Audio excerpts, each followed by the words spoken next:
Hello and welcome everyone back to another Steam Deck review. I'm Hat Top Gaming, and if I sound a little weird, that's because I'm sick. But anyways, today's topic is on the man-eating, fin-flopping game in Maneater, a game about a young shark forcibly removed from its mother by a famous shark hunter who is filming a TV show about hunting for a megalodon shark that he once saw as a kid. That is before he starts hunting you. As you do your best to grow up fast, you can hunt him back. Just as always, we'll be going over the same three things in story, gameplay, and performance on the Steam Deck, and then giving the game a rating out of 10, so let's begin. So starting off with the story, I will say I do rather enjoy how this game is presented, as its cutscenes are shot as a part of a nature show like River Monsters, but with some reality TV flair. Meanwhile, during normal gameplay, you have a smooth talking narrator giving basic commentary over what you do without getting annoying. The story is very surface level, but when the protagonist is a shark, the story can only be so deep. After being forcibly removed from your mother and purposely scarred, and thereafter you chop off the hand of the shark catcher, you get thrown into the water. You will do your best to grow up quickly, eating anything and everything you can get your teeth to sink into, from small fish and turtles to chomping down on your competition in the water such as gators, barracudas, spearfish, and other sharks. All with the goal of getting big enough to take on the apex predators of the waters you reside in and ultimately take down the man who killed your mother and scarred you. Moving over to gameplay now, it's very much a question of how much do you like games built around grinding, and are you okay with 80% of your gameplay consisting of just swimming around to your next objective. This isn't a joke either, like that's really most of the game. Collect license plates, find unique locations, find protein chests as the game calls them, and of course eat stuff. Now when it comes to combat, it's as simple as it can be. Now, to be fair, you are playing as just a regular shark. You shouldn't get into this thinking you're going to be shooting guns and throwing grenades, of course, but at one point I will admit, I asked myself while playing, is this really it? You only have one real button to use, which is the right trigger, of course. You do your best to avoid getting chomped on yourself, which you can do by basically just swimming around in a circle around whatever you're attacking, and occasionally flinging your prey around with the right stick to damage it. You're able to latch onto them with your huge teeth. That's really just it in terms of combat though.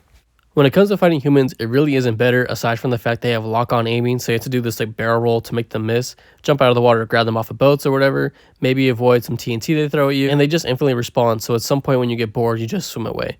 You gain infamy as you eat more humans and attack hunters and destroy boats, which of course will attract bigger name hunters, but even getting to level 6, none of them actually put up any real fight. Not that they didn't try, but after a certain point, you basically just become unstoppable. The map is broken up into multiple regions, with each region having its own like resting pit you can go back to. You use it as a save point, and it also is the only where you're allowed to equip upgrade. While every region is essentially open to you from the beginning, each one has its own set of predators, and each one increases the base level of the sea creatures you find there. Thankfully, the game does do a good job of naturally progressing you through them though. There is an upgrade tree of sorts that allows you to equip a handful of different types of evolutionary paths, which increase the amount of proteins you can gain from eating, better sonar, which is mostly just used for finding points of interest, and some other minor stuff like having more health, adding some electricity to your bites, being able to move around and stay on land longer, and so on. Though I would argue the main difference really comes from how you look, as these upgrades are just found randomly throughout the world, so if you want to find them at all, you'll have to go around looking for them.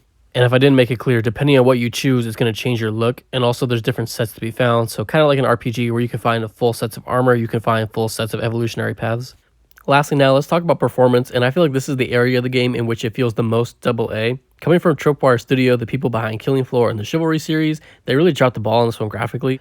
At least in my opinion, and I say that because I've seen their other work and they definitely could have done better. Because outside of the shark you play as, everything else either has a low effort put into it by comparison, the cutscenes being the only real exception. The frame rate does hold up well, but even the most intense action parts of the game, there's no reason for it to dip. So that there is expected. The game doesn't draw a lot of power thankfully, so you can definitely play for a few hours, but I felt the game played better in shorter spurts.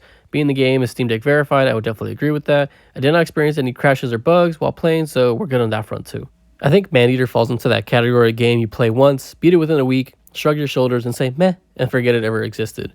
The biggest sin is simply just being boring. At the start of the game, you're walking on eggshells as everything around you can kill you quickly. You do hit a bit of a sweet spot around the halfway mark before you become so powerful that nothing is really able to put up a fight against you, which leads to the game losing any real sense of direction. If you like collectathons, then sure, you'll like this one, but with how many items there are to collect with each region, it feels like I'm collecting an endless mirage of Riddler trophies like in the Arkham games. I was able to clear out one whole region and came close to 2 others, but I can't say the experience felt gratifying in any real way.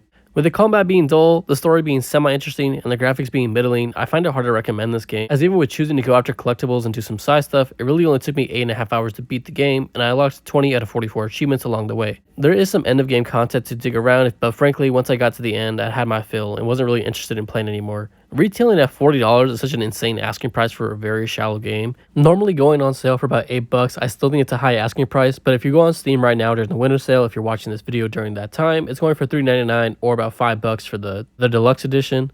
I do think this is the kind of game you can enjoy as a side project. You play it just when you want to turn your brain off and just chomp down on people. But personally, I find it hard to recommend the game because even at its sale price, there's far better games out there that you can play for the same price or less. Ultimately, I'm going to give the game a 5 out of 10. Pick up the game only if you really just like the idea of playing as a shark, or you really just want to waste time collecting all the items in the waters. But that's going to do it for me today, guys. I'm Hat Top Gaming. If you have any thoughts, comments, or concerns, leave it down in the comment section down below. Did you like this game? Did I turn you off from it? Did I put you onto it? Let me know anything you're thinking down in the comment section down below. This is Hat Top Gaming. Don't forget to like and subscribe, and I will see you all later. Peace.